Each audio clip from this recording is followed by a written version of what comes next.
Chris Dalton never imagined that fixing a pair of cracked glasses would change his life forever. A single dad in a sleepy town, he ran a modest repair shop and poured everything he had into raising his curious 8-year-old daughter, Lily. Then one rainy afternoon, a mysterious woman walked into his shop. Her designer frames shattered, her spirit seemingly the same. He fixed her glasses without a charge, never expecting to see her again. 2 weeks later, a private jet lands on the town's dusty airstrip, and that same woman, now poised and powerful, returns. Her name is Ava Sinclair, a tech visionary with a bold proposition. Come to San Francisco and help her develop the most groundbreaking eyewear technology the world has ever seen. What follows is a journey that stretches far beyond glass and metal. Chris and Lily are thrust into a world of innovation, betrayal, redemption, and unimaginable opportunity. As Chris's simple act of kindness unfolds into a global movement, he learns that sometimes the smallest repairs can reveal the clearest visions, not just of the world, but of one's own purpose.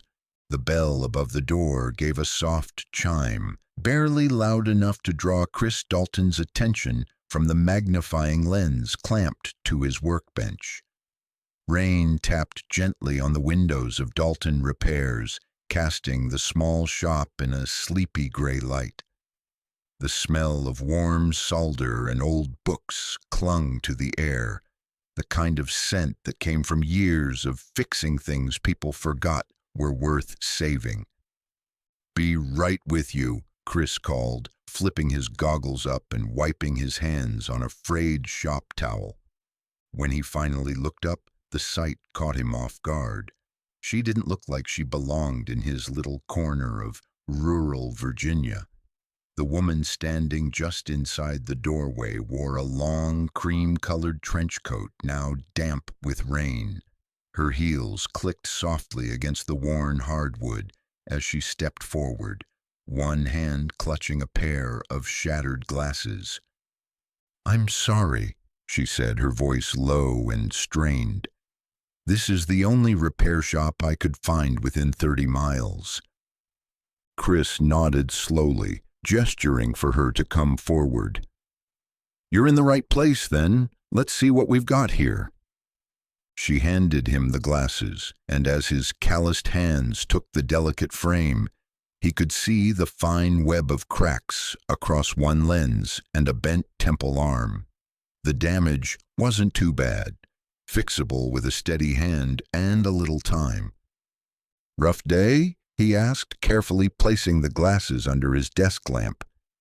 "You could say that." She gave a breathless laugh that didn't quite reach her eyes. Chris didn't pry.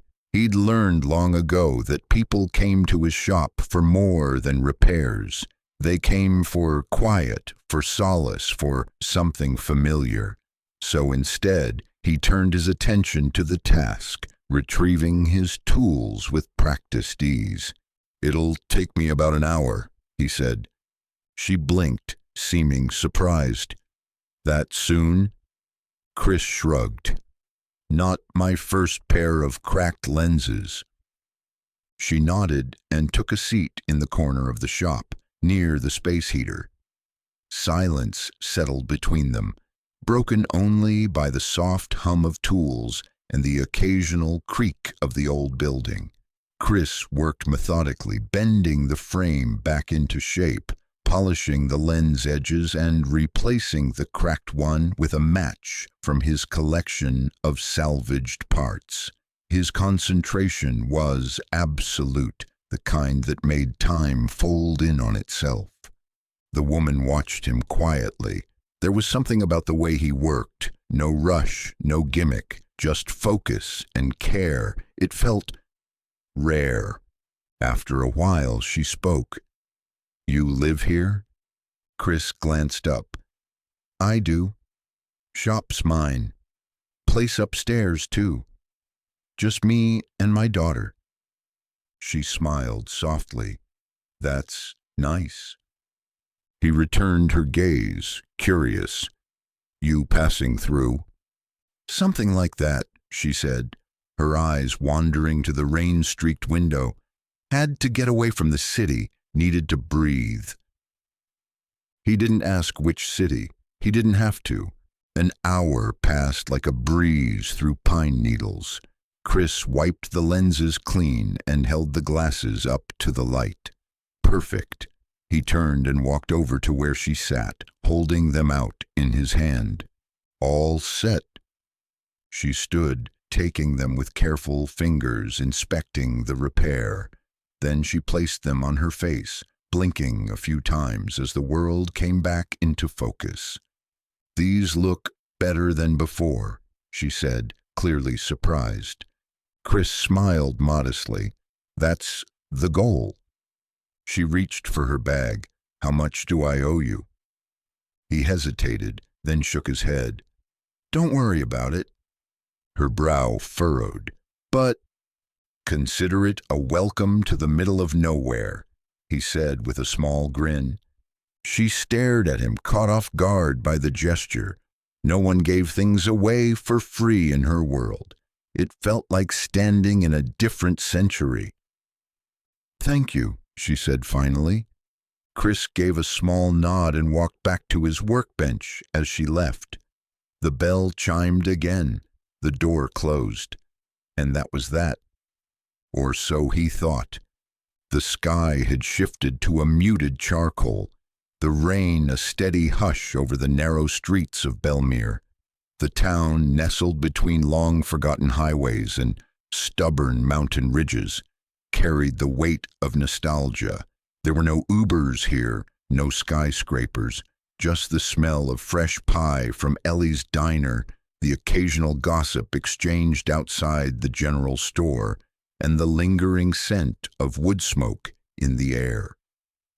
Ava Sinclair, though no one yet knew her name, stepped out of Dalton Repairs with her glasses fixed and her perspective even sharper. Yet her mind felt blurred, like a photograph slowly developing. She stood under the overhang for a moment, watching the rain gather in the street's cracked asphalt veins. She wasn't running from something, she told herself. She was pausing something, but even she didn't fully believe it. With nowhere specific to go, she wandered, past the brick library with its crooked bell tower, past the rusted-out hardware store where an old man nodded in her direction. A faded sign that read, Bennett's Barber Shop, walk-ins welcome, flickered half-heartedly in the mist. Belmere was a town caught in a permanent Sunday afternoon. At the diner, a neon sign pulsed, open in soft red, and warmth beckoned. Ava stepped inside. She drew a few glances, mostly out of curiosity, maybe even admiration. Her trench coat, now dry, carried an elegance rare around here. She slid into a booth near the back, welcomed by the hum of a jukebox playing something twangy and slow. Coffee? Asked a middle-aged waitress, pencil behind her ear. Please. Cream or sugar? Black. The waitress nodded and disappeared. Ava pulled out her phone on reflex, but the screen remained blank. No reception. Of course. She closed her eyes and leaned back.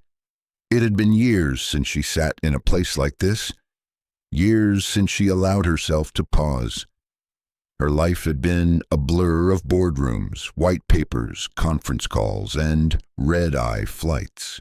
But she remembered what it felt like to sit quietly with your thoughts and nothing to distract you. As she sipped her coffee, the warmth spreading through her hands and into her chest, she couldn't help but think about the man from the repair shop. Chris Dalton. He didn't ask her name, didn't pressure her to explain her presence. He didn't sell her anything she didn't need. He simply helped her, genuinely. It unsettled her in a way that wasn't bad, just unfamiliar. Outside, the rain slowed. Across the street, Ava noticed a park, half flooded, its swings motionless in the wind. There was a mural on one of the walls, a faded painting of a train once central to Belmere's economy. The train hadn't come through in decades. Neither had people like her. She stayed in the booth for nearly an hour. When she finally stood, she left a generous tip, perhaps too generous, and walked back toward the inn on Oak Street, the only one in town. Tomorrow she'd be gone. Back to the noise, back to everything, or so she thought. Chris wiped down his workbench with rhythmic precision, the kind of habit that filled the silence more than it served cleanliness. The shop always quieted after a meaningful job, like it too understood the weight of human moments. Fixing the woman's glasses had left an imprint on him.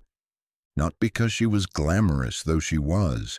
Not because she had city polish written in every fiber of her coat. But because she looked cracked. Just like her lenses.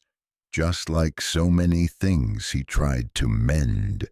He checked the shop clock. 5:56 p.m. Time to start dinner. Upstairs, the apartment was modest. 2 bedrooms, faint paint peeling in the corners. But it was home. Lily sat cross-legged on the couch, reading a book far too big for her age. "Pancakes," Chris called, always. In the kitchen, he mixed the batter, flipping pancakes with the kind of ease that only came from years of ritual. Lily peeked over the counter. "Did anyone cool come in today?" Chris thought for a second. "Yeah, kinda." "Kinda?" she pressed.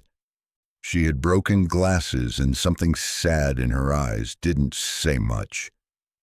"She pretty?" Lily asked with a grin. Chris smirked. "Eat your pancakes." They ate with the TV on low, some wildlife documentary playing in the background. Chris watched Lily as much as he listened, marveling at how resilient she was. Her mother had passed away 5 years ago, cancer, quiet and cruel. Lily had been 3. After dinner, while Lily got ready for bed, Chris sat back in the workshop, watching the rain roll down the glass. He didn't expect anything to come from that moment in the shop. He didn't even get her name. But he couldn't shake the feeling that somehow she'd be back. "Do you think we'll ever have a pool?" Lily asked over breakfast the next morning. Chris blinked, mid-bite. "A pool?"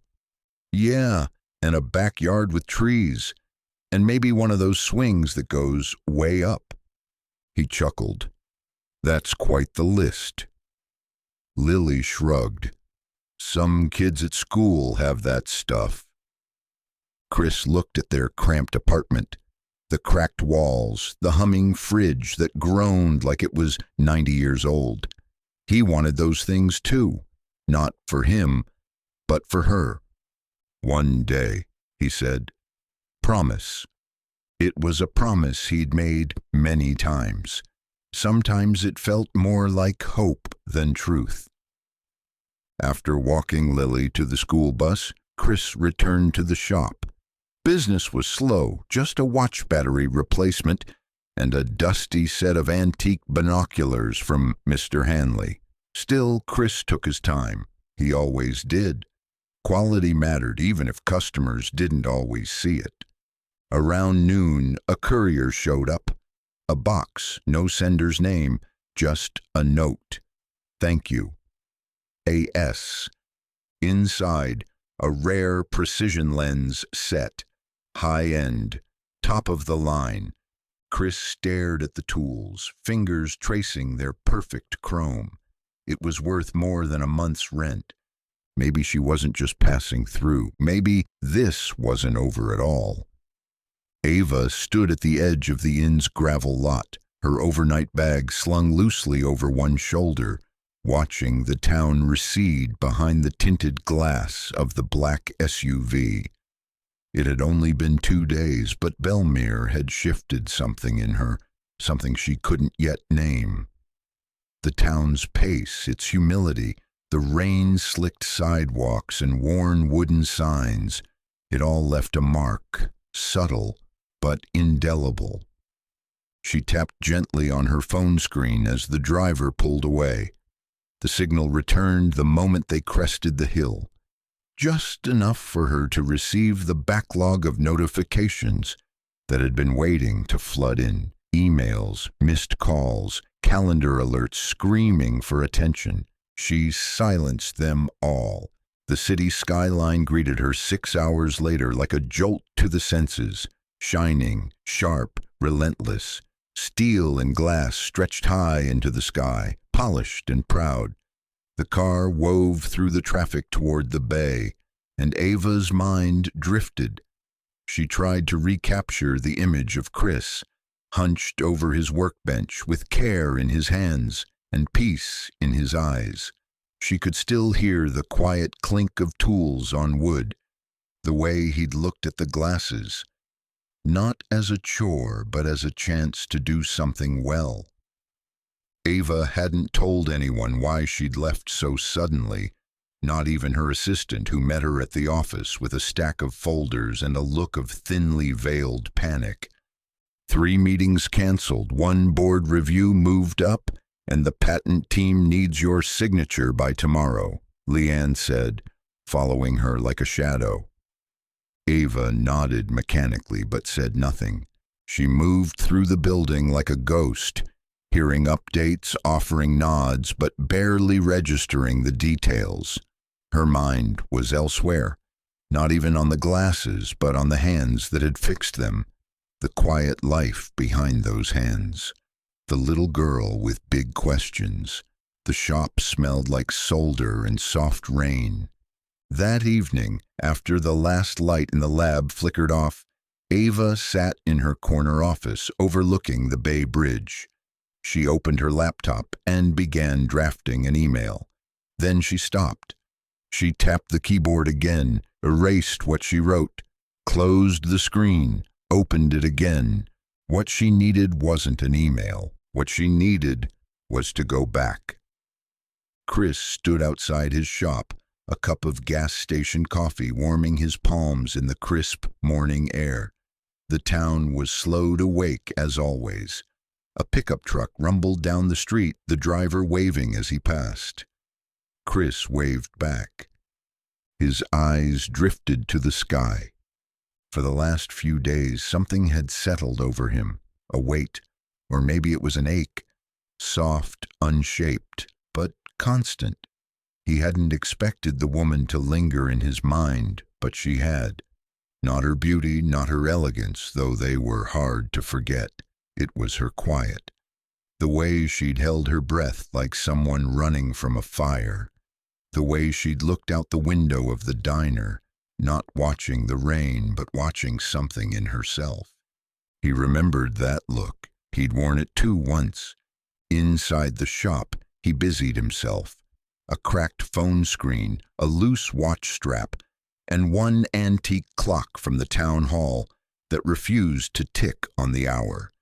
He lost himself in the work until Lily came rushing in after school, backpack swinging and cheeks pink from the wind. "Guess what?" she said breathlessly. "What?" "I got picked to do the science fair. I'm going to build a laser." Chris raised an eyebrow. "A laser?" "Just a tiny one. Mr. Gaines said it's safe." Chris laughed, pulling her into a hug. "That's my girl."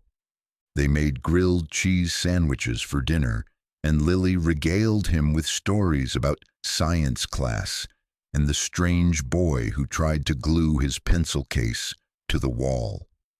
Chris listened with half a mind, smiling, nodding, and wondering what would have happened if he'd asked the woman her name. That night, as Lily slept soundly upstairs, Chris sat in the living room and flipped through an old sketch pad. Designs for a better hinge system for glasses, a concept for a memory-reactive lens he once dreamed of building, ideas that never had the funding or the time. And then, just past midnight, The sound of something foreign filled the town. Distant at first, then unmistakable. Jet engines. Chris stood, heart thudding. He stepped outside. The private airstrip, barely used except for crop dusters and the occasional emergency landing, buzzed with unexpected energy. A sleek jet, clean, modern, expensive, cut through the sky, banking low. It circled once, then I landed. Chris didn't know what to think, but part of him already knew. The sun was just rising when Ava stepped off the jet, heels clicking softly on the tarmac. Her coat flapped slightly in the breeze. This time she looked prepared, not like someone escaping, but like someone arriving with purpose. She climbed into a black SUV, waiting at the edge of the field, and gave one simple instruction to the driver. "Take me to Dalton Repairs." The drive through town was as surreal as it was short. The streets were empty, storefronts closed. Birds stirred in the trees overhead, and the world had that hazy stillness that only came with very early mornings. As they turned onto Main Street, Ava saw the shop again. Same faded sign, same slanted porch. She stepped out of the vehicle and paused, hand on the door handle. Her breath caught for a moment, then she pushed forward. Inside, Chris was bent over his workbench again, just as before. He heard the bell chime and looked up slowly, expecting someone local. But there she was. Same trench coat, same piercing calm, except this time she spoke first. "I have a proposition for you." Chris blinked. "You came back." "I told you," she said softly, "some things you don't put a price on." She reached into her coat and placed a folder on the counter. "This is an invitation. Come to San Francisco, join my team. Help me build something that changes lives, not just glasses. Vision Dot." Chris didn't move. For a moment, neither did she. Then he asked the only question that mattered. "What about my daughter?" Ava smiled. "There's room on the jet." Chris hadn't packed a suitcase in years, not for anything more than a weekend visit to his sisters in Raleigh or a short drive to Lily's school field trips. But now, standing in the middle of their modest living room, he stared at the open bag on the couch, like it was a doorway to another planet. Lily, however, had no such hesitation. "Do I need a passport for San Francisco?" she asked, dragging her tiny roller bag across the floor with a stuffed rabbit poking out from the zipper. Chris chuckled, half nervous. "Not quite that far." She beamed. "Can I bring all my books?" "We're not moving, just visiting. And no, not all of them." Lily pouted, but the sparkle in her eyes didn't dim. She was thrilled at the adventure. Chris, on the other hand, still felt like his feet were anchored in cement. Ava had left him the folder, pages of project outlines, a signed offer letter, relocation assistance, full medical, even a schooling recommendation for Lily. It was real, legitimate, almost unbelievable. The logical part of his brain screamed caution. This wasn't how life worked. People didn't just land jets and offer salvation in folders. But another part, the part that had been asleep for years, stirred to life. The part that used to dream of building things that mattered. He found himself on the tarmac again 2 days later, squinting in the sun as the sleek black jet waited like some sci-fi promise. Ava stood nearby, hands in her pockets, watching him not with expectation but something gentler. Patience. "You sure?" Chris asked, his voice low. "No," she said, "but I believe it's worth the risk." Chris nodded once, then looked at Lily, who was already halfway up the steps of the plane. Her giggle echoed down the stairwell. He didn't say anything more. He simply followed her on board. The interior of the jet was even more impressive than he remembered. Spacious, elegant, full of soft leather and quiet hums of technology. A flight attendant offered them drinks. Lily was giddy, spinning in her seat until Chris gave her the dad look. Ava sat across from him, watching the town disappear from the small oval windows. "I need someone who can see details other people miss," she said. "Not just in tech, in people, in problems no one thinks are worth fixing." Chris tilted his head. "Why me?" "Because when you saw me," she replied, "you didn't just fix my glasses. You saw that I needed a moment of humanity. That kind of vision, that's rare." The jet cut through the clouds, lifting them toward a future neither of them could fully see. The city smelled like ambition. Even from the back seat of the sleek black car that ferried them from the private terminal, Chris could sense it.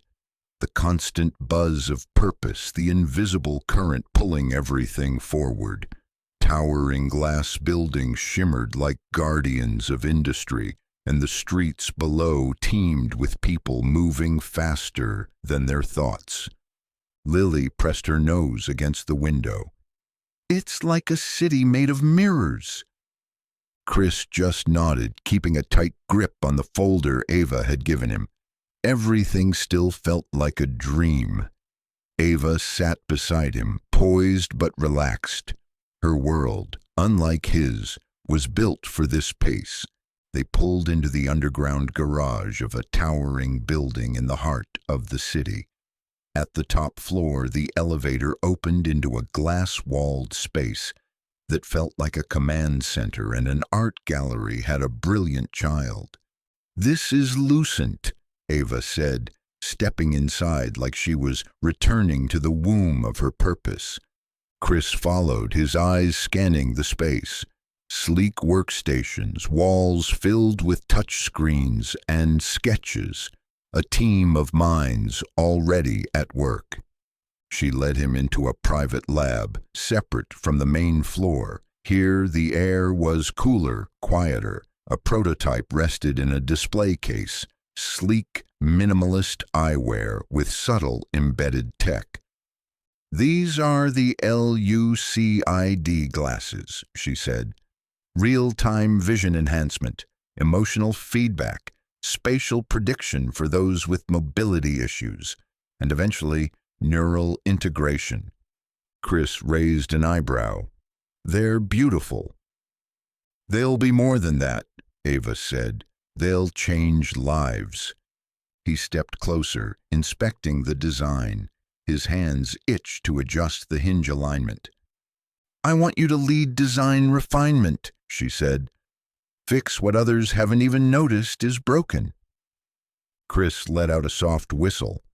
"I was fixing reading glasses last week." "And now," she replied, "you're building the future." It took Lily 3 days to adjust, and 3 minutes to start thriving. Her new school was nestled in the hills above the city, a sprawling campus of green space, tech-integrated classrooms, and teachers who spoke to her like she was already a scientist. She fit in with ease, curiosity flowing out of her like sunlight. Chris, meanwhile, found himself both exhilarated and overwhelmed. The team at Lucent was a patchwork of brilliance. Kai, a soft-spoken engineer with a background in neuroscience. Maria, a fiery algorithm specialist who treated code like poetry. And Jonah, the mechanical lead with a sense of humor that clicked immediately with Chris's dry sarcasm. They worked late hours, powered by overpriced espresso and the urgency of vision, but Chris noticed things others didn't. A calibration problem with the dynamic lens, a micro lag in emotional response detection, his instincts sharpened by years of subtle, hands-on work, turned out to be his greatest weapon. One night, while the lab emptied and the city glittered below them, Chris sat alone, fine-tuning the bridge of the prototype frame. Ava approached quietly, her heels soft against the concrete floor. "You're really doing it," she said. Chris didn't look up. "Doing what?" "Taking something broken," she said softly, "and making it beautiful." He paused, then turned to face her. "Feels like I've done that before." She smiled. "And now you'll do it again. On a scale neither of us imagined." Outside, a new day waited, one with clearer vision than the one before, and for the first time in a long while, Chris Dalton believed it was truly possible.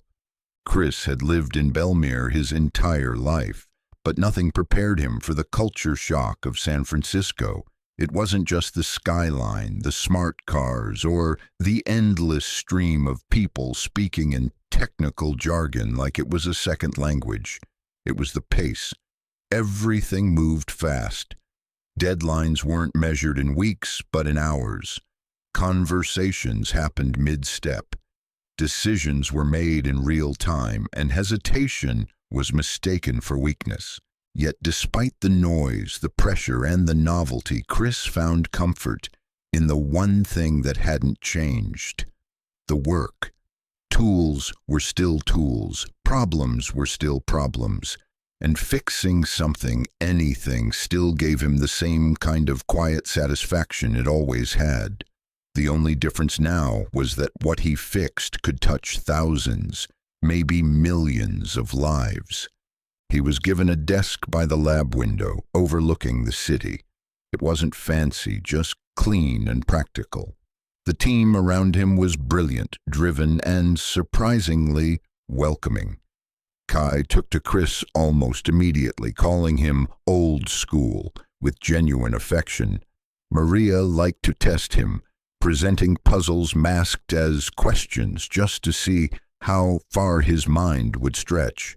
Jonah, gruff and unshaven, turned out to be a kindred spirit, bonding with Chris over late-night Chinese takeout and shared war stories of things gone wrong mid-prototype. Their first collaborative effort came in the form of the LUCID-3 frame.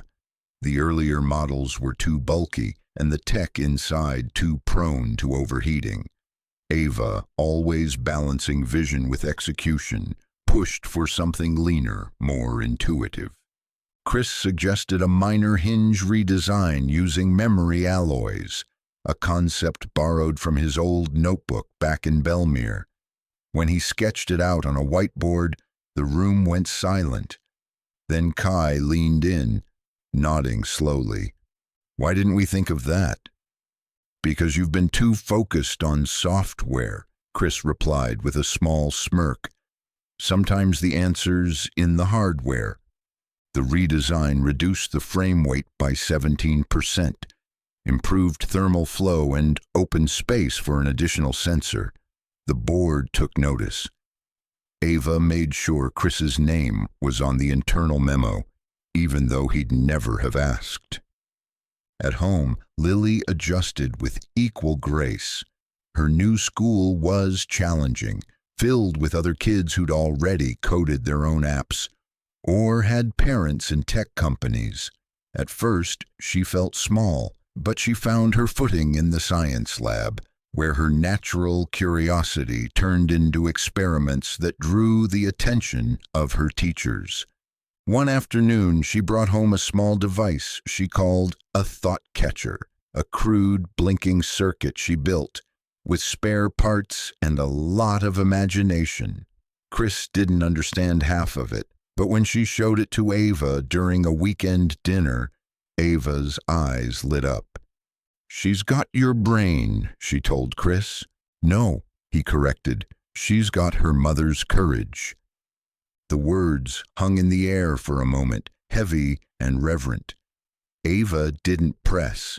She just nodded.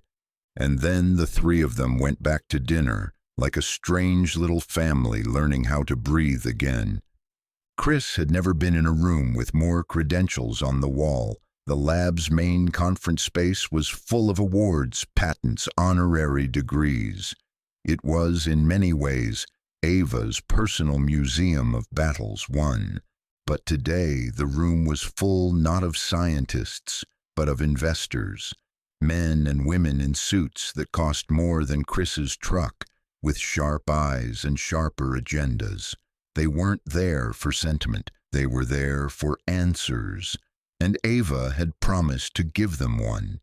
She stood confidently before them, gesturing toward a live demo of the LUCID-3 glasses. These aren't just assistive devices, she explained. They're an evolution of perception. We're not fixing sight. We're amplifying human potential. Chris stood to the side, near Jonah and Maria, quietly watching. He'd helped prep the demo unit that morning, calibrating the new emotion-sensing module that picked up micro-expressions and adjusted visual tint accordingly. The investors asked the usual questions: cost, scale, competition, potential patents. Then one asked, what makes your team qualified to deliver on a product that borders on science fiction? Ava didn't hesitate, because this team sees the world differently, and we understand that sometimes the most disruptive ideas don't come from boardrooms, but from people who know what it means to fix something that's broken. She turned slightly, nodding toward Chris. He fixed my glasses in a small-town repair shop. I saw a man who didn't ask questions, didn't seek credit. He simply did what needed to be done. That's the kind of vision we build from. Chris froze for a second, the room's attention now partially on him. He wasn't used to the spotlight, but he offered a quiet nod and returned his gaze to the product, not the people. The presentation ended to cautious applause. Investors filed out, some impressed, some skeptical, as investors always are. But one, an older man with silver hair and a heavy watch, lingered behind. "You believe in this guy?" he asked Ava. "With my life." "Then I'm in," the man said, tapping his card on the demo table. "People like that. They build things that last." After he left, Ava looked at Chris with a knowing smile. "That hinge redesign just bought us another 6 months of funding." Chris gave a half shrug. "Glad my notebook's finally earning its keep." They both laughed, the kind that comes from shared momentum.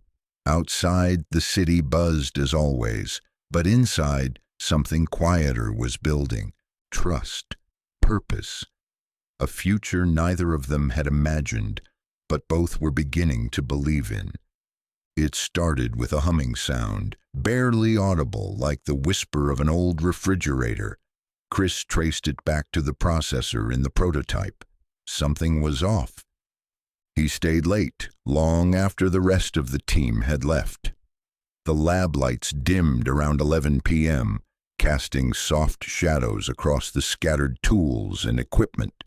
He adjusted the screws on the casing, tested voltage levels, and narrowed the hum down to a failing capacitor.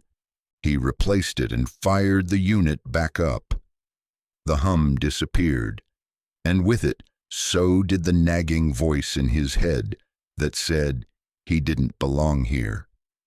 As he packed up to leave, Ava walked in, still in her work clothes, but barefoot. Her heels dangled from her fingers. "Couldn't sleep," she said. "Too many ideas." Chris smiled. "You and me both." She walked over and sat on the edge of the workbench, watching the city lights through the glass. "I used to think the only way to succeed was to move fast, faster than everyone else. Now I wonder if we've been missing what happens when we slow down." Chris leaned against the opposite counter, wiping his hands on a towel. Sometimes you need to pause to see clearly. They sat in silence for a while, the hum of distant traffic the only soundtrack. Then Ava turned to him. "We're on the edge of something big, Chris. I can feel it, but I can't do it alone." "You're not," he said. "Not anymore." Ava gave a small, grateful nod. The lab went quiet again. But the future was just getting louder. Lily had always been a bright kid, intuitive, creative, and just a little bit weird in the most delightful way. But here, at Redwood Prep, she was starting to feel like a misfit again. The other kids wore uniforms like armor. Their backpacks held tablets and term papers filled with words she didn't recognize. Their parents showed up in electric sedans, suits crisp, eyes sharp. Chris noticed the shift in her almost immediately. She smiled when he asked about school, but it was thinner, more practiced. He remembered that look. It was the same one he used to wear when he was trying to keep things together after her mother died. It said, "I don't want to talk about it, but I'm surviving." One evening, she sat at the kitchen island, poking at a bowl of cereal that had long since gone soggy. Chris poured himself coffee and leaned on the counter, trying to find the right words. "Tough day?" Lily shrugged. "They think I'm weird." "You are weird," he said, matter of fact. "That's why you're my favorite human." She smiled faintly. "They all know stuff I don't. One kid coded an app that tracks his water intake. Another is building a drone." Chris nodded. "And what are you doing?" "I made a science fair poster about how thoughts might be electrical patterns." "See, you're ahead of them. They'll catch up eventually." She looked at him, earnest and frustrated. "Do you think Mom would have liked it here?" Chris froze for a second. He rarely let Lily bring up her mom in past tense like that, and when she did, it always landed like a quiet thunderclap. "She would have loved the way your brain works," he said softly, "and she would have reminded you that being different means you're doing something right." Lily got up, walked around the counter, and hugged him without saying another word. That night, Chris stayed up later than usual, not because of work, but because he realized how much weight his daughter carried on her little shoulders, and how much he owed her a place where she could thrive, not just survive. The next morning, he emailed Ava and asked if there were any local programs for kids in STEM with a focus on neurodiversity. Ava replied in minutes, "I've got a friend who runs something called the Bright Minds Collective. She'll love Lily. I'll make the call." Chris looked over at Lily, who was dancing to a toothbrush jingle in the bathroom mirror, and thought, maybe we're getting somewhere after all. The lab was electric with energy. Chris could feel it the moment he stepped off the elevator. Something had changed. Ava met him in the hallway, her expression focused but excited. She handed him a tablet. "We've got something." Chris scrolled through the data, his brows rising. The emotional response calibration? Refined. Real-time latency under 30 milliseconds. Chris blinked. That was faster than most people blinked. Kai appeared beside them. "We ran a small pilot with 10 testers.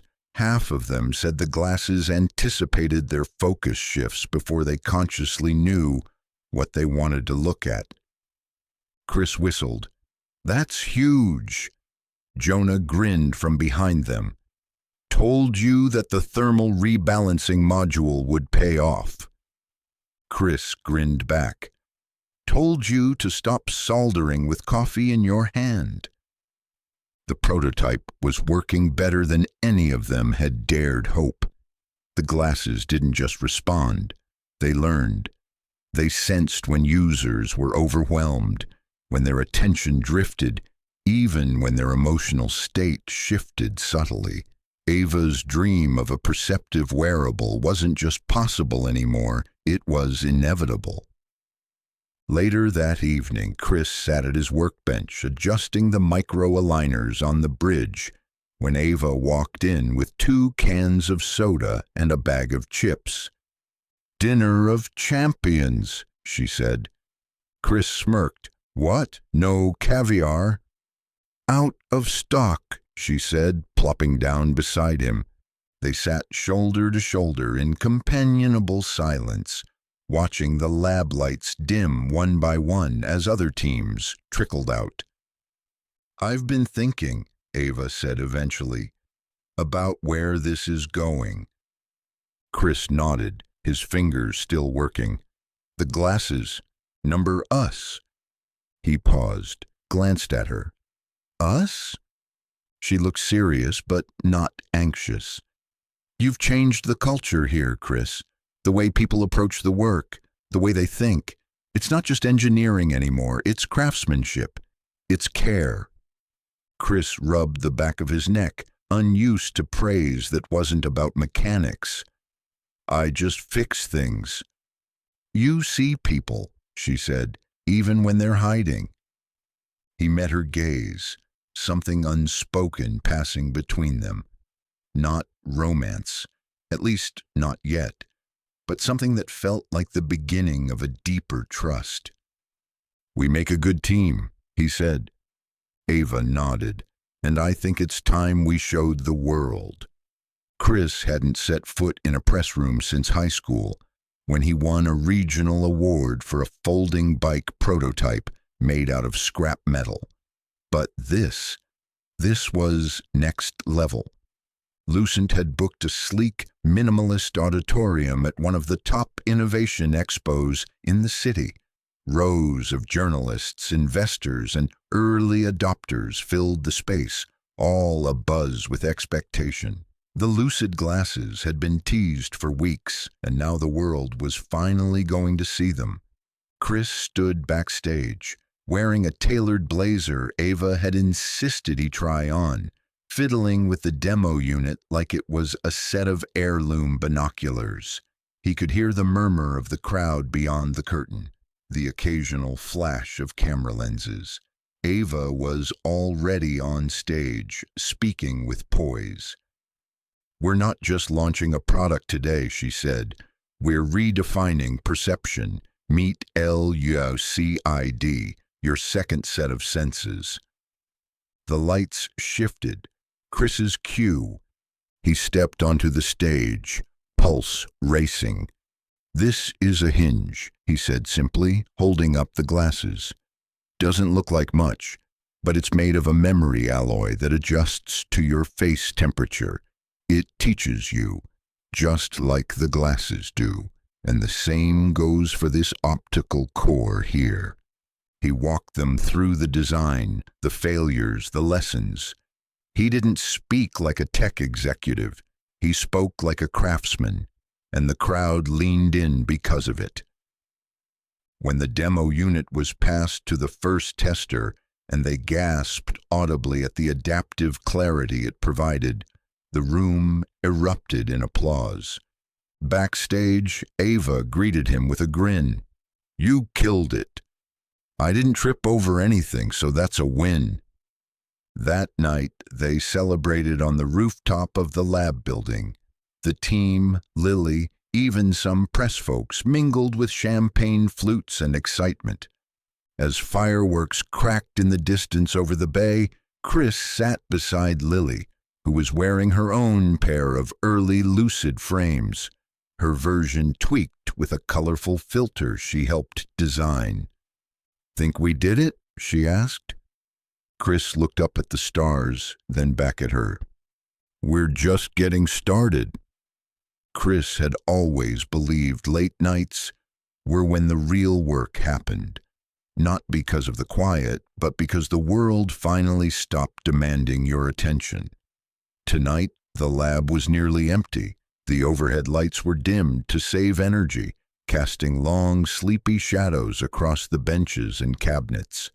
Chris sat alone at his station, the new prototype frame lying open in front of him, like a delicate puzzle waiting to be solved.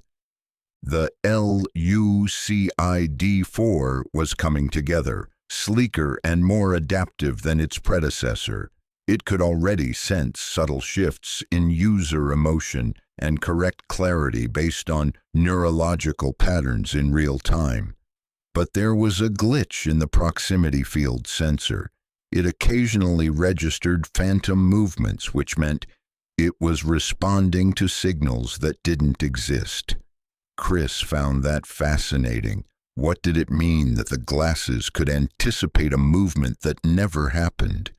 He leaned over his notes, drawing diagrams, losing himself in the details. His coffee had gone cold hours ago. A paper cup sat beside a half-eaten protein bar. His phone buzzed. A message from Ava. Still up? He smiled. Always. A few minutes later, she appeared in the doorway, wearing a hoodie and sweatpants. It was rare to see her out of her usual polished armor, and somehow it made her seem more powerful. She carried 2 cups of tea. "I figured you'd still be at it."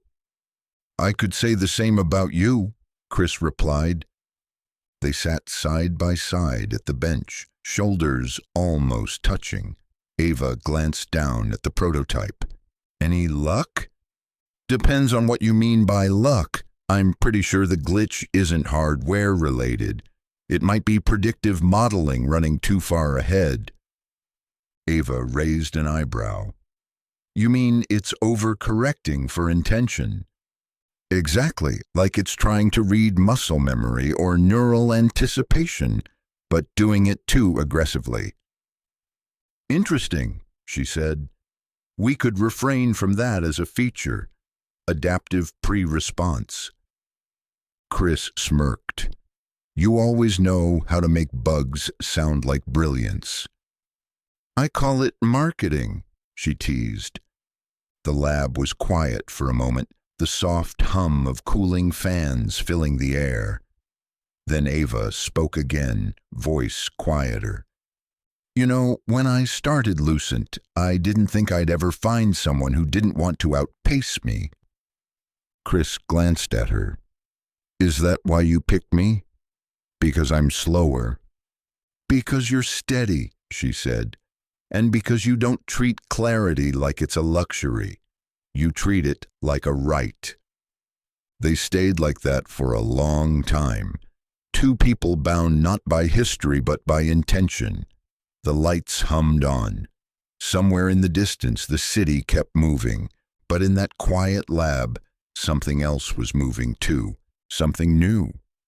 On Saturday morning, Lily dug through a box of old electronics Chris had stored in their new apartment's closet. She was on a mission. With her tiny work gloves, she sorted through motherboards, LEDs, and discarded cables, setting them out like a chef preparing ingredients.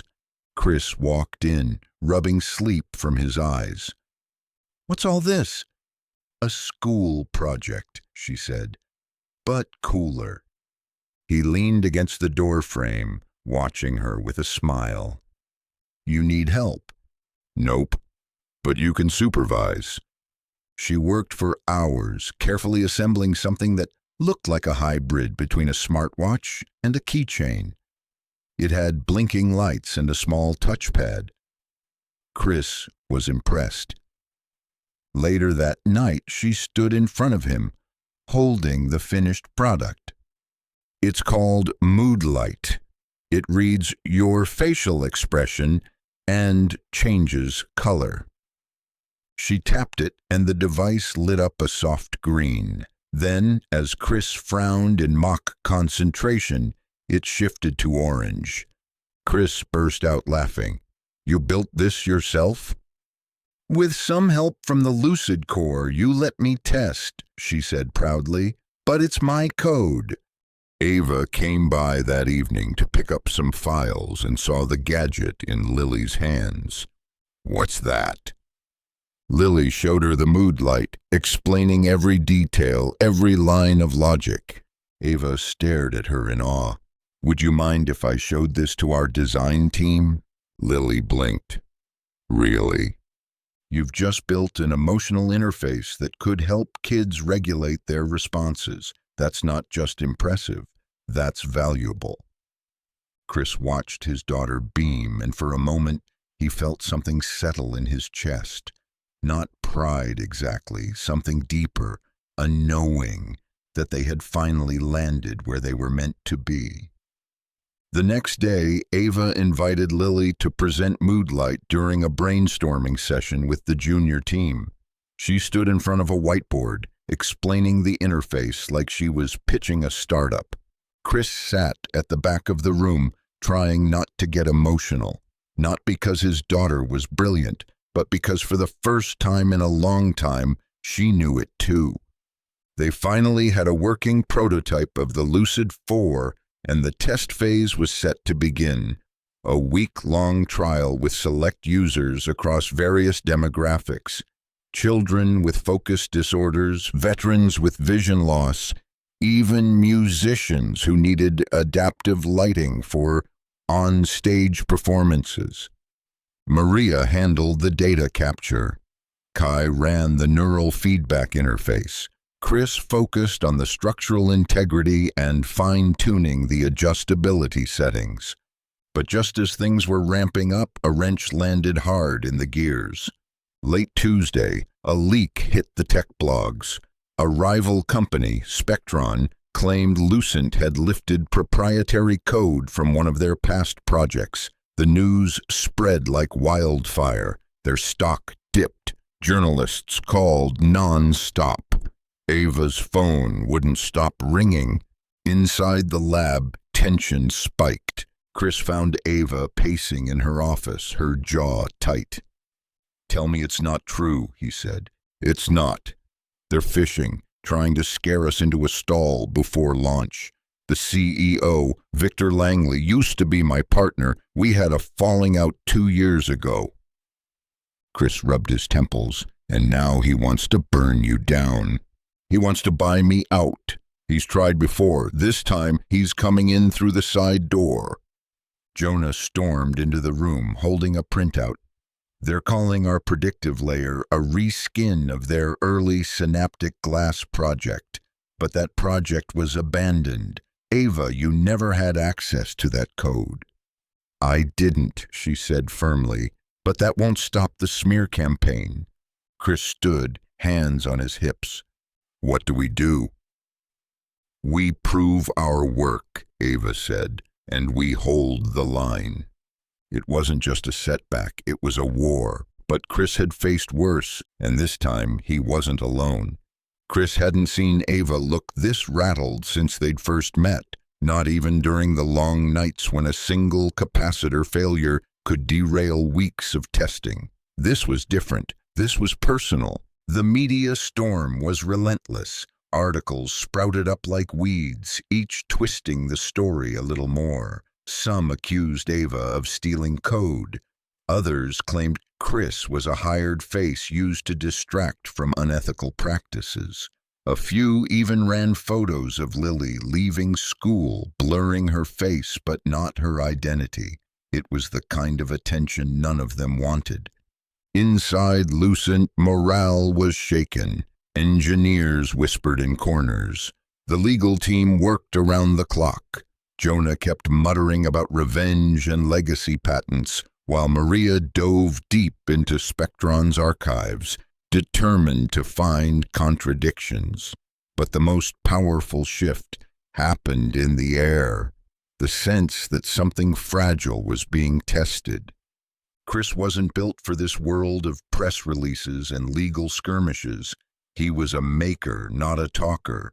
But when Ava called a full team meeting, he stood beside her.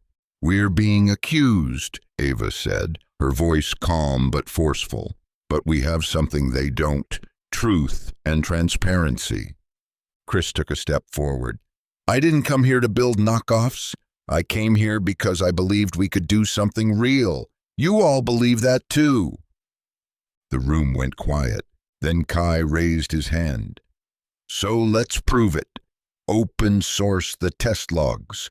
Let the world see how clean our code is. It was a bold suggestion, risky, but Ava nodded slowly. We'll redact sensitive data, but yes, let's show them who we are.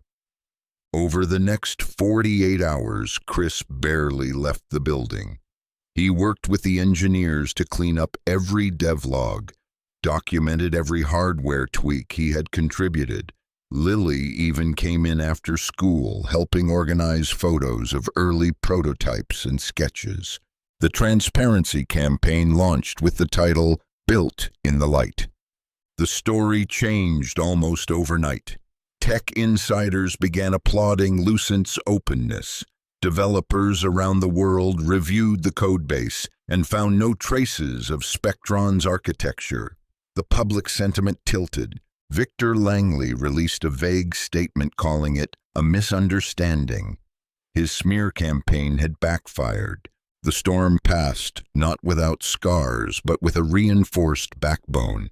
And for Chris, the most surprising part wasn't just surviving the fire, it was realizing how many people were willing to stand beside him when the smoke cleared.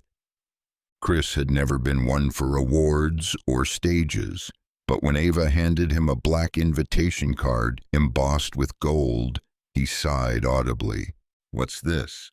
The Global Innovation Summit, she said, sipping coffee. You're giving a keynote. Chris blinked. Come again? You're going to tell the story. The cracked glasses, Belmere, the repair shop, all of it. He set the card down. I'm not a storyteller. You are, Ava said. You just don't use the usual words. For the next week, Chris spent his evenings scribbling notes on a legal pad, while Lily helped punch lines into a slideshow. She insisted on adding a hand-drawn sketch of Dalton repairs as the opening slide. They need to know where it all started, she said.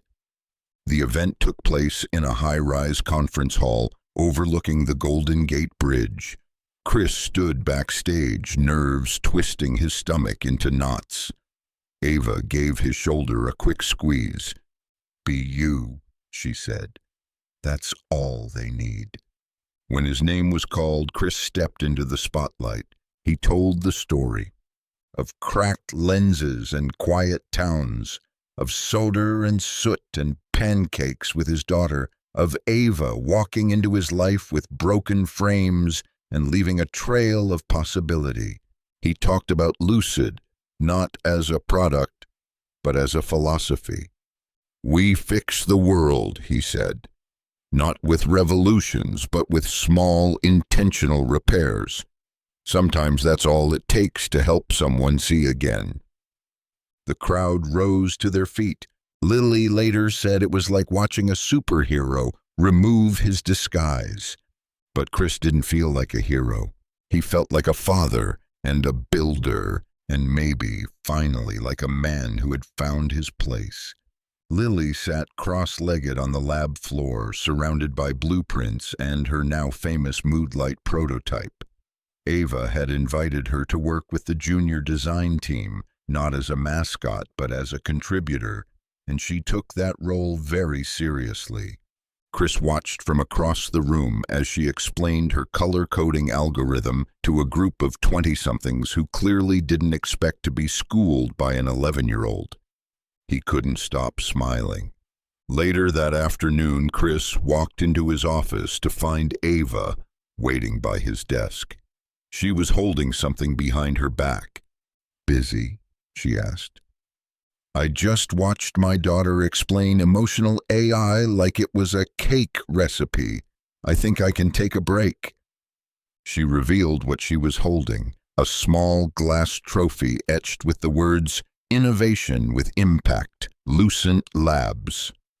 We won, she said simply.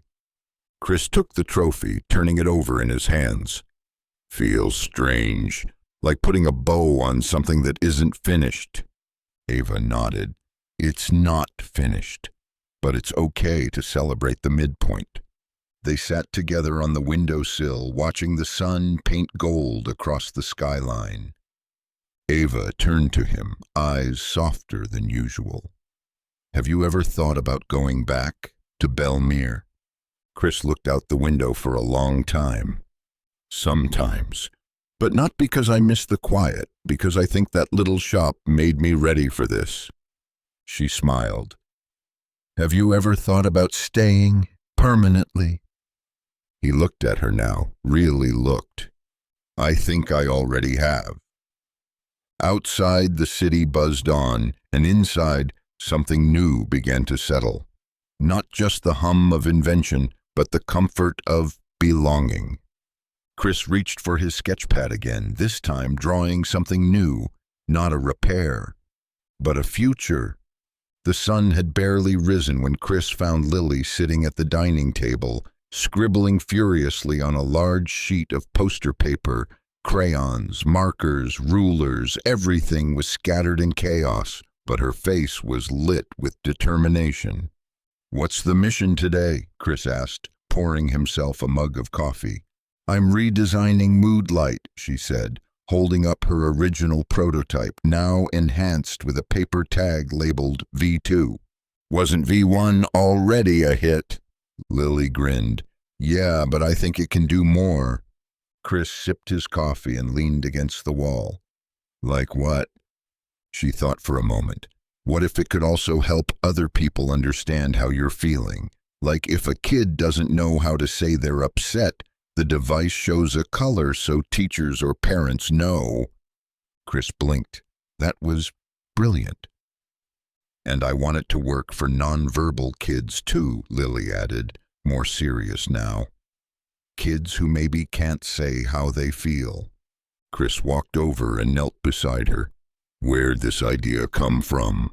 Lily shrugged, eyes still on her drawing. "There's a girl at school. Her name's Jaya. She doesn't talk a lot, but when she looks sad, I wish I could help. So I thought maybe Mood Light can." He was quiet for a moment. Then, "You're not just building something, kid. You're building empathy." Lily grinned again, her eyes bright. "Just like you." Later that day, Chris brought the idea to Ava. She listened intently as Lily explained her redesign, then asked a single question. "Would you be willing to test this version with a few kids at Bright Minds?" Lily hesitated. "Like, present it." "Like, let it," Ava said. "You've already done more thinking about accessibility than most adults in this field." Chris felt his chest swell with pride as his daughter stood a little straighter and nodded. "I'm in." The trial took place in a quiet, brightly lit room at Bright Minds. 3 children sat at a round table, curious but cautious. Lily explained the new version gently, with patience and kindness. The colors glowed in soft pulses. One of the kids, Jaya, smiled for the first time that day when her mood light turned blue-green and a teacher recognized the meaning. Chris watched from the side, hands in his pockets, and felt something settle deep inside him. His daughter wasn't just thriving, she was leading. The media didn't stop buzzing after the summit. Features were written. Interviews were requested. The repairman who built the future became a headline more than once. Chris always laughed when he read that. Ava insisted on managing the press, shielding him from the worst of it. But one opportunity slipped through the cracks. A feature request from Innovate Weekly, one of the most respected tech journals. This time, Ava didn't want to protect him. "I think you should do this one," she said. Chris hesitated. "You sure I'm not polished like you?" "That's exactly why they want you," she replied. "They've heard from CEOs. What they want is the person behind the product." So Chris agreed, reluctantly. The journalist, a woman named Heather Cho, arrived at Lucent 2 days later. She was sharp, perceptive, and far less interested in specs than Chris expected. "What do you think Lucid really does for people?" she asked midway through the interview. Chris looked at the glasses in his hand. "It gives them back something they didn't know they were missing. It doesn't just help them see, it helps them feel seen." Heather nodded slowly. "And what's next for you?" Chris looked out the window where Ava was leading a team huddle and Lily sat in a corner with a new prototype. "I think I keep fixing things, not just machines, systems, people, maybe even myself." The article ran the next week, titled "From Glasses to Grace: The Quiet Builder Behind a Global Movement." It went viral. But Chris didn't care about the buzz. All he cared about was that people were starting to believe what he had come to believe. Small acts done with care could change everything. Ava stood in the center of the boardroom, backlit by the mid-morning sun. Her posture was perfect, composed, but Chris could tell from the way she held her fingers, lightly clenched, that something was on her mind. The quarterly investor call had just wrapped. Sales projections looked good. Adoption rates for Lucid were up. New licensing deals were in the works. But Ava didn't relax. "What's wrong?" Chris asked as the room cleared. She looked at him, eyes focused. "Victor Langley is back." Chris's jaw tightened. "What now?" "He's trying to acquire bright minds." Chris blinked. "Lily's school? And our partner research program," she added. "It's not a direct attack on Lucent, but close enough." "Why would he want that?" Ava's voice was cold. "Control, influence. He can't beat us in the lab, so he's moving through the periphery." Chris folded his arms. "So we fight back." "We already are," Ava said, "but I need your help with something. Anything. I want you and Lily to represent Lucent at the next public innovation hearing. We need a story, not stats. Something human, something he can't buy." Chris hesitated. "You want Lily to speak?" "I want her to be seen, the way you were, the way we all should be." A few days later, they stood before a small council of educators, researchers, and tech regulators. Lily, dressed in a soft green dress and holding her mood light device, looked nervous but steady. She began to speak. "I built this because I wanted kids like my friend Jaya to feel safe. Sometimes it's hard to say how we feel, but when people understand us, it gets easier. This little light helped us talk." A beat of silence followed, then applause, quiet at first, then stronger. Victor Langley watched from the back row, his expression unreadable. But Chris didn't care, because he'd already won. Not the competition, not the contract, but something far more powerful. The right to believe that kindness, invention, and integrity weren't just values, they were tools. And in the right hands, they could change the world. The ink on the licensing contract hadn't even dried when the first international order came through. A school district in Finland had committed to outfitting their entire special education program with Lucid glasses. 2 hospitals in Singapore followed, then a mobility foundation in Nairobi. Lucent had officially gone global. Chris stared at the map on the conference room screen, red dots spreading like tiny sparks across every continent. The room buzzed with quiet awe. They weren't just launching a product anymore, they were starting a movement. Ava entered mid-presentation, her face lit with a look Chris recognized. Focused gratitude, the kind she rarely let herself show. "Orders like these don't come from marketing," she said. "They come from belief. They believe in the story, in the mission. They believe in us." Jonah leaned back in his chair, arms crossed, grinning. "Next stop, Martian exports." Laughter rippled around the table, but beneath it was something more: relief, joy, purpose. Chris caught Ava's eye across the room. No words were needed. They both knew this was the moment everything shifted from possibility to reality. Back at home that evening, Chris sat with Lily in their small rooftop garden, watching the sky fade to lavender. "Do you think we'll ever go to Africa?" Lily asked. "Maybe," Chris said. "Why?" "Because I want to see the glasses on someone's face who's never had a chance to see clearly before. I want to know what that moment looks like." Chris reached over and squeezed her hand. "You and me both." They watched a plane blink across the distant sky, and for the first time the world didn't feel so big anymore. Chris had never owned a home before, not really. He'd rented, repaired, patched things up with duct tape and elbow grease, but this place was different.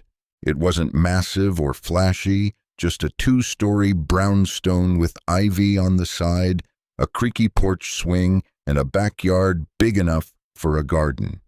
Lily had already claimed the space under the old oak tree as her future invention studio. Chris had his eye on the garage, dreaming of turning it into a workshop with a real lathe and a bench he didn't have to share with office gear. They moved in on a Saturday. Ava came by with a truckload of donated furniture from friends at Lucent, and Maria brought cupcakes with circuit board sprinkles. By sunset, the house was filled with laughter, open boxes, and the soft rhythm of music playing from someone's phone. Chris stood in the kitchen, watching Lily give Ava a tour of the upstairs, feeling something he hadn't felt in a very long time: peace. Jonah appeared beside him, holding a screwdriver and a half-assembled shelving unit. "You ever think you'd get here?" Chris shook his head, smiling. "Not like this." "You deserve it," Jonah said simply. "You both do." Later that night, after everyone left, Chris stood on the back porch, a warm breeze lifting the edge of his shirt. He looked up at the stars. Lily came outside with a blanket and sat beside him, head on his shoulder. "It's quiet," she said. "It is." "I like it?" He nodded. "Me too." She tilted her head to look at him. "We're staying, right?" Chris looked down at her, his heart full. "Yeah, baby, we're staying." Inside the house, the lights glowed soft and golden. Outside, the world spun quietly on. They didn't expect the media frenzy after the international rollout, but it came like a tidal wave. Chris's face appeared in newspapers from Boston to Berlin. Ava was invited to keynote at a dozen global summits. And then, to top it all off, a major morning show requested a segment on the man who repaired glasses and reshaped the future. Chris declined. Ava didn't argue. She knew he preferred stories whispered one person at a time, but Lily had other plans. "We should film a video," she said one evening at dinner. "Not flashy, just a thank you." Chris raised an eyebrow. "To who?" "To everyone. The teachers, the hospitals, the kids using Lucid. We made something real, Dad. Shouldn't we, say something?" Ava, who was there for dinner, nodded. "She's right." So they did. The video was simple. Chris, in his workshop-turned studio, speaking plainly to the camera. Lily joined him, demonstrating the latest version of Mood Light. Ava filmed from behind the lens. Chris spoke like he always did, calm, steady, sincere. "We started with a crack," he said, "a break that looked too small to matter, but it did. Every break does, because when you fix the small things, the big things get better too." The video went viral, not because of the flash, but because of the truth. A week later, they received a handwritten letter from a young boy in Brazil who'd received his glasses through a pilot program. "I can read the board now," my mom cried. "Thank you." Another from a teacher in South Korea. "My student with autism finally smiled when the color changed and someone understood." Chris read each one, every single one, and somewhere between the lines he realized something simple and profound. They hadn't just built a company, they'd built a connection, and connection, after all, was the clearest vision of all. Chris stood at the edge of the rooftop garden, watching the city lights flicker like distant stars. Behind him, laughter drifted from the open windows of their new home. Lily was on a video call with her science club, showing off her Mood Light V3, now integrated with a tactile feedback button for non-visual use. Chris had helped with the casing. She did the rest. Ava joined him quietly, a pair of mugs in her hands. She handed him one, warm with cinnamon and clove. "Can't sleep either," she asked. Chris shook his head. "Too much running through my brain. Good things, mostly just things." They stood in silence for a moment, the kind that felt easy between them now. "I never told you," Ava said, her voice soft, "why I really built Lucent." Chris turned slightly. "Not just for innovation." "No."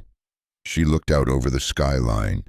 "I was born with a degenerative retinal condition. It cleared up with treatment when I was a teenager, but for years I lived in a fog. Blurry outlines, shadows. I used to pretend I could see better than I could. I memorized faces, shapes, colors." Chris watched her, his chest tight with understanding. "My mom saved every dime for those treatments. When my vision finally cleared, the world felt new, like someone handed me a second chance. I promised myself I'd make sure no one ever felt that lost again." Chris took a sip of his drink. "You did more than that." She glanced at him. "We did." The moment settled between them like a truth neither had dared say aloud. "We make a good team," Chris said, repeating words they'd exchanged months ago, but now with weight. "We really do," Ava agreed. Their hands brushed at the railing, and this time neither pulled away. The product launch event for Lucid's global distribution felt like the Super Bowl of technology. Held in a converted airplane hangar just outside San Francisco, the space buzzed with energy. Giant screens displayed testimonials from users around the world. Children putting on glasses for the first time, elderly patients identifying family photos, even musicians adjusting settings mid-performance. Chris, true to form, stayed behind the curtain for most of it. He helped the stage crew test the visual transition modules, triple-checked the demonstration units, and gave last-minute approval on Ava's closing keynote slides. But this time he was asked to be part of the final act. He didn't hesitate. As Ava wrapped her speech with poetic clarity, she turned to the audience with a knowing smile. "I've told you about the tech, the vision, the future, but none of this started in a boardroom. It started in a dusty repair shop, in a town most of you have never heard of. It started with a man who believed in fixing what's broken, even when no one was watching." She gestured toward the side stage. "And I'd like to invite that man out now." The applause started even before Chris stepped into the lights. He took his place beside her, slightly flushed but standing tall. "I'm not a speaker," he said into the mic, earning a soft laugh from the crowd. "I fix things. That's what I've always done, but sometimes fixing something small can open a door to something big. That's what Lucid did. It opened doors for people, for families, for futures." He turned slightly toward Ava. "And it opened one for me, too." The crowd rose to their feet. Lily watched from the front row, clapping furiously, her cheeks wet with happy tears. And somewhere, thousands of miles away, someone was slipping on a pair of Lucid glasses for the very first time. Belmere hadn't changed much. The diner still served lukewarm coffee. The streets still carried the smell of pine and fresh rain. The post office is still closed for lunch. But as Chris stepped out of the black SUV and looked around, he saw it all through different eyes. He hadn't been back since the day Ava landed that jet. Now he was returning by invitation. Dalton Repairs stood just where he left it, its sign a little more faded, the porch a little more warped, but the soul of it unchanged. What was new, though, was the banner stretched across the door. Future starts here, Belmere Innovation Hub, a Lucent initiative. The local school had partnered with Lucent to repurpose the space. Chris had donated the building himself. They kept the name. Inside, a group of teenagers were huddled around a workbench filled with 3D printed parts and soldering irons. Posters of STEM pioneers lined the walls, right beside a framed photo of the original Lucid One prototype. Chris walked through quietly, unnoticed at first, until one girl looked up. "Wait, are you him?" He smiled. "Depends who you mean." "You're Chris Dalton, the repair guy." The room lit up. They bombarded him with questions about soldering tips, circuit layouts, hinge calibrations. He laughed, sinking into a chair and pulling a marker from his pocket. "All right, who wants to show me what you've built?" That afternoon, he taught them how to debug a frame that was pulling too much voltage, how to anchor a circuit to a lightweight plastic spine, how to listen to what a broken device is trying to tell you. He told stories, too, not about fame or awards, but about the feeling of handing someone something whole again. As the sun began to set, the school principal approached with a manila envelope. "We want to name the hub after you, with your blessing." Chris opened the folder and saw the plaque mock-up. The Chris Dalton Center for Clear Vision. He stared at it for a long time and then he nodded. "Only if we add one thing," he said. "What's that?" "A workshop. For kids who just want to tinker." The principal smiled. "Done." Chris walked outside where Ava and Lily waited beside the car.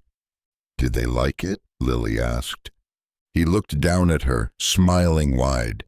"They reminded me why we started."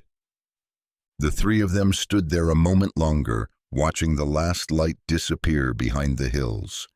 Tomorrow they'll be back in the city, but today was about coming full circle.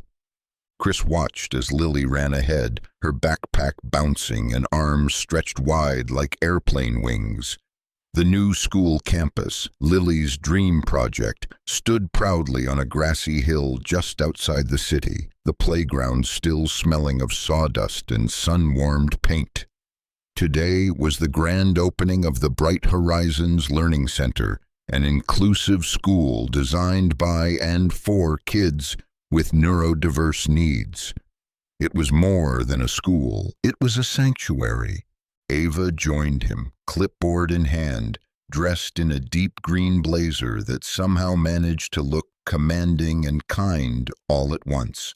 She'd worked tirelessly behind the scenes to pull strings, call in favors, and channel Lucent success into something more lasting. But it was Lily who had drawn the blueprints, who'd told the architects that every room needed sunlight and sound-dampening walls. It was Lily who had insisted that teachers should have sensory training and every kid should be given the tools to learn their own way. The ribbon-cutting ceremony was modest, just the way Chris preferred it.